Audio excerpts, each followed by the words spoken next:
Fasting for quick healing has been super popular over the last few months and years in terms of really trying to fast track your healing, be it eczema, TSW, psoriasis, or any other skin inflammatory condition.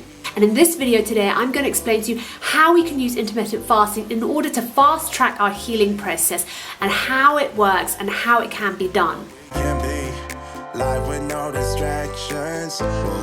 Now, when it comes to our skin condition, intermittent fasting can be a really brilliant fast-tracked solution when it comes to healing.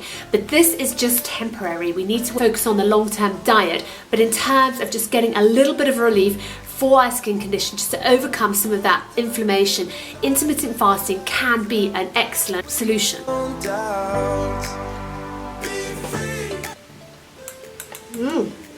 Stick around to the end of this video and I'll let you know what is in my smoothie that I have every morning, whether I'm fasting or not. This is what gives me the hydration, the vitamin C, the collagen, the omegas, all that I need to set up my skin for the day.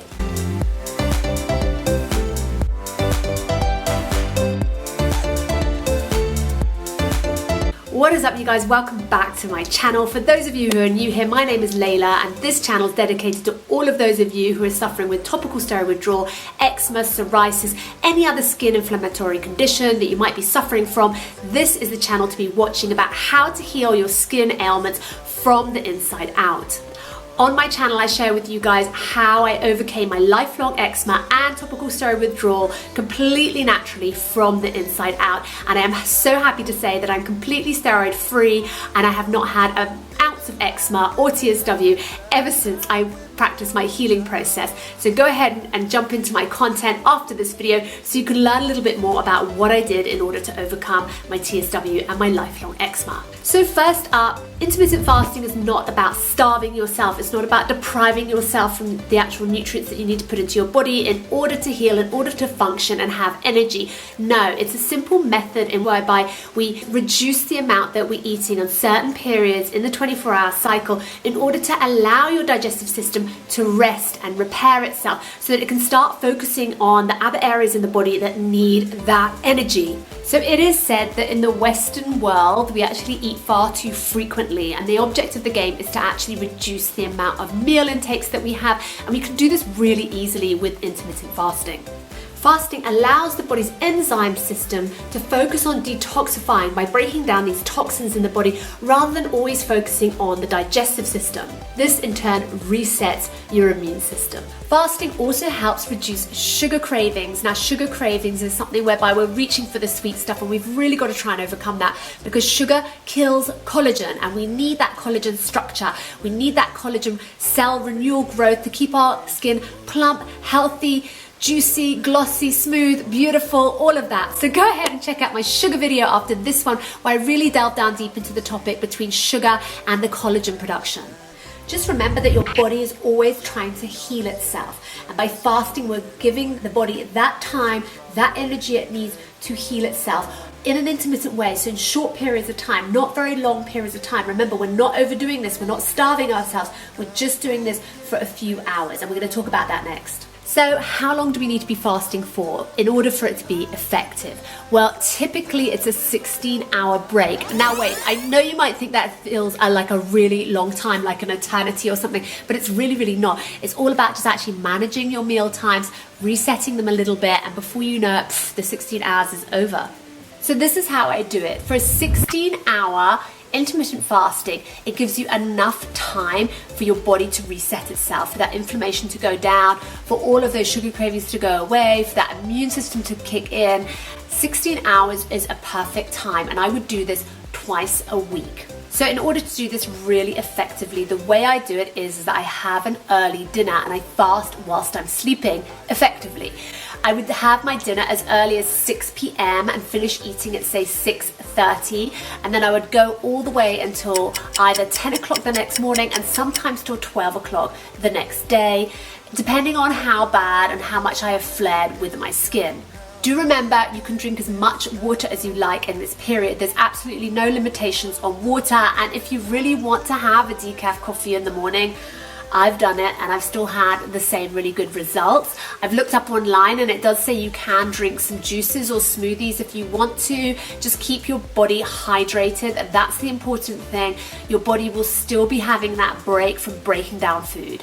So for a 16-hour period, you've got from 6:30 till 10:30 the next day. That gives you 16 hours of rest, and most of that is in your sleep. Or you can do an 18-hour if you really want to and go till 12 o'clock. And then when you are feeding yourself, make sure it is full of greens. You want your brand new digestive system, as it were, to be filled with the best things. Imagine you've just taken your car to the garage and it's had its service. You don't want to put in any crappy petrol or crappy old oil or something like that. You want to give it the best it can possibly have. So give your body the best food and the best meal that you can do that day at 12 o'clock or at 10:30, whatever it may be it a nice brunch, but include all those healthy leafy greens, all those succulent vegetables that you're allowed to eat. Now bear in mind, I'm low histamine, you might not be low histamine, but I stick to my low histamine diet on those few meal days thereafter my fasting, and I do find that maybe a day or two after I've had my low histamine diet following my fast,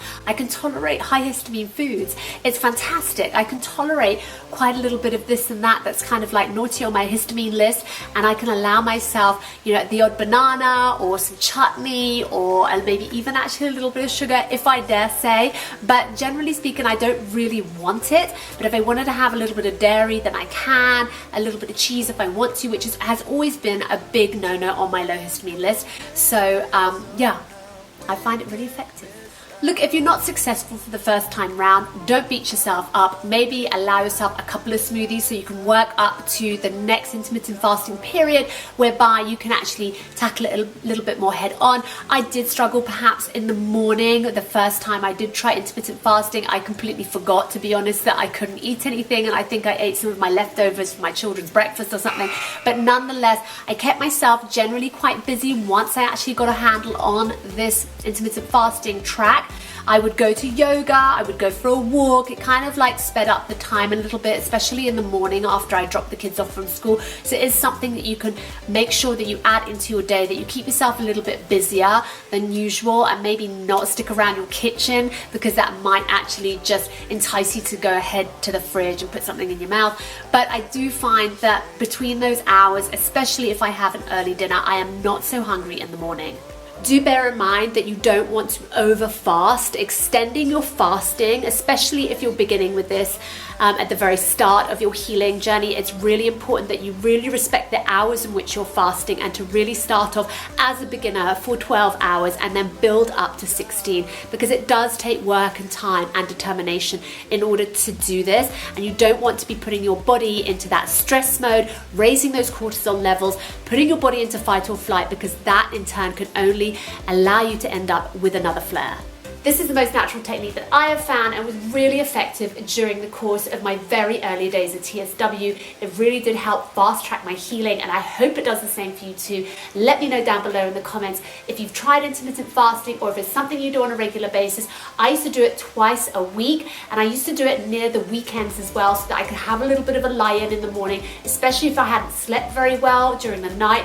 Then I would sleep early in the morning and allow that time to trickle on until I woke up at about between 10 and 12 o'clock to make myself a little bit of a brunch or something. So I said to you guys, if you stuck around to the end of this video, then I would share with you my smoothie that I have every single morning, whether I'm fasting or I am not. And this consists of a smoothie with some pear, which I really love pear because it's probably the most non-allergic fruits that there are. Some blueberries, which is packed with vitamin C, super good for your immune system. Flaxseed, which is very high in omega, and we need those omegas to really boost our skin. And I pop it all into my magic bullet along with a bit of water, and there you go. I just pour it, and there you have it. That is my antioxidant morning smoothie. You can do the same too. Let me know in the comments down below what you've been doing. Also, if you enjoyed this video, please don't forget to give it a thumbs up and hit that subscribe button if you found this of value, and so that you don't miss out on my next videos. And until then, go ahead and check out this video here all about celery juicing and how celery juicing really helped heal my skin as well. It helped heal my gut lining so that I had a brilliant gut health, and it allowed me to really kickstart my day and allowed me to get through the night and sleep and overcome that itching as well. So until then, I'll see you guys in my next one. Bye for now.